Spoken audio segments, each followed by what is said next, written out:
Welcome everybody back to our Seder Sugiyot. We are nearing the end of our course. 2 more classes left, hard to believe.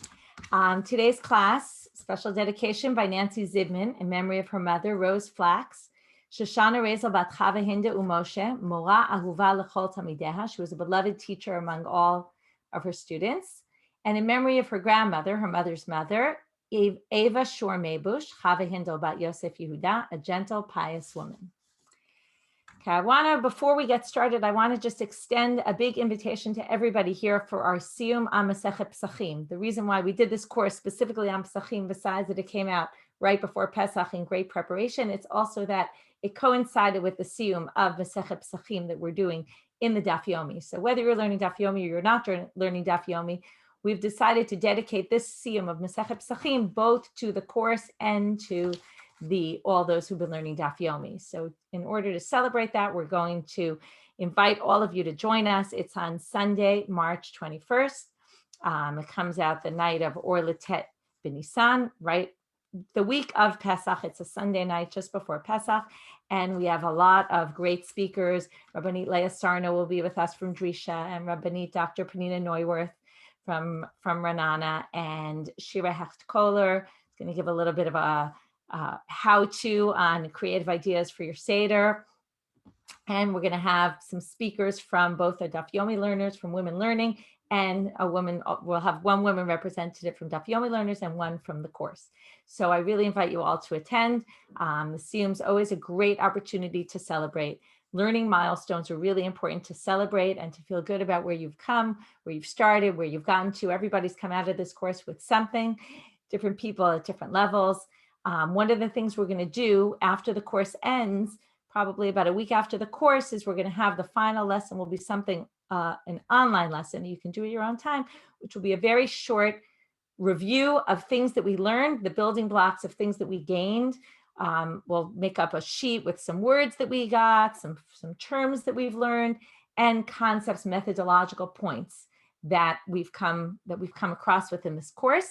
And we hope to launch another course like this. We're not sure exactly when yet, probably the beginning of next year after around Rosh Hashanah, probably around then, when maybe after. So we invite you all to join, and we will be in touch with you about the upcoming course when we have it ready.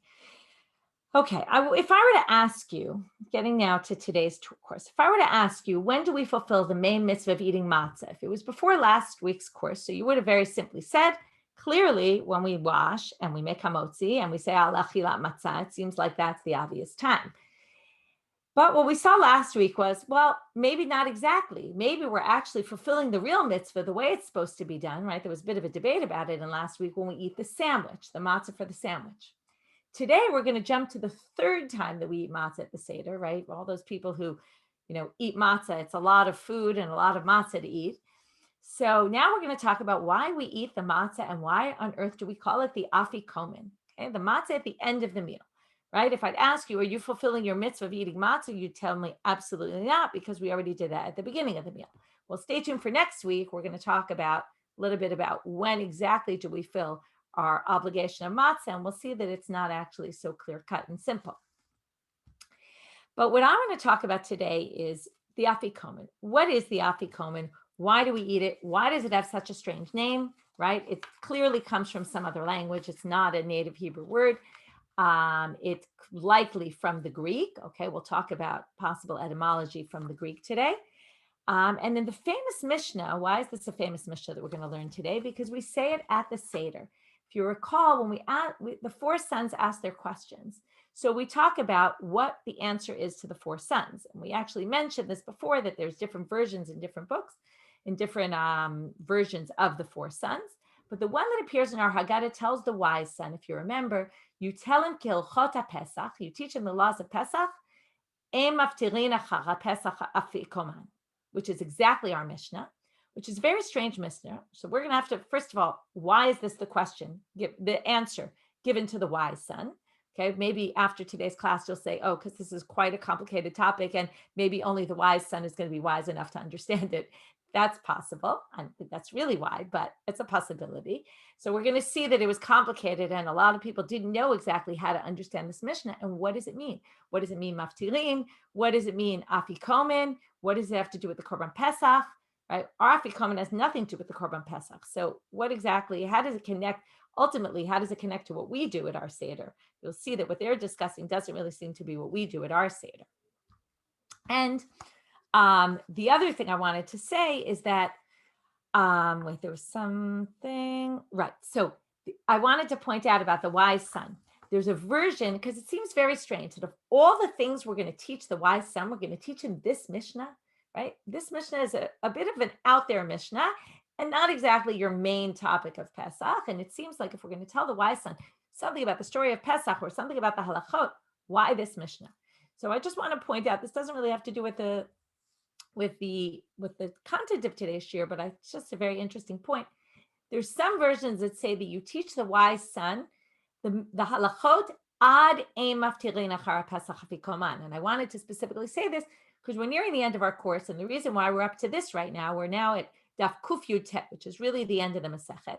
We're on the one of the very last Mishnayot, and in fact, it's the last Mishnah that really directly talks about Seder night. The other Mishnayot get off a little bit on a bit of a tangent off topic. And it's a little connected, but not so much, certainly not to our Seder. And the idea here is that maybe you teach the Chacham all the halachot until Ein Maftirin Achar Pesach Afikoman. Doesn't mean you teach him specifically this law about the Afikoman. It means you teach him everything there was until now, everything we learned in this course, plus, the things we skipped also. And you should teach him all that. And maybe that's it, which is a better way of understanding that. But in any case, I want to just leave you with the basic questions I'm going to throw you into Chavruta with, which is, number one, what is Afikoman? What's the etymology of the word? Where does it come from? Right? Besides, what is it exactly? Okay, what you'll see in the chart, when I say what is Afikoman, I realize that I wanted to be clear what I'm looking for, which is there's going to be 3 opinions in the Gemara about what is Afikoman. So in the chart, when you get to the charts, you'll see you're just supposed to fill in basically what the 3 people say Afikoman is. Later in the chart, we'll talk about what the etymology of the word is. And what on earth does this phrase mean? Ein maftirin achar haPesach Afikoman. So I'm going to throw you into Chavruta with that, and you can start with the sources. And as usual, we'll have one Chavruta, then we'll get back together, and then there'll be one more Chavruta after.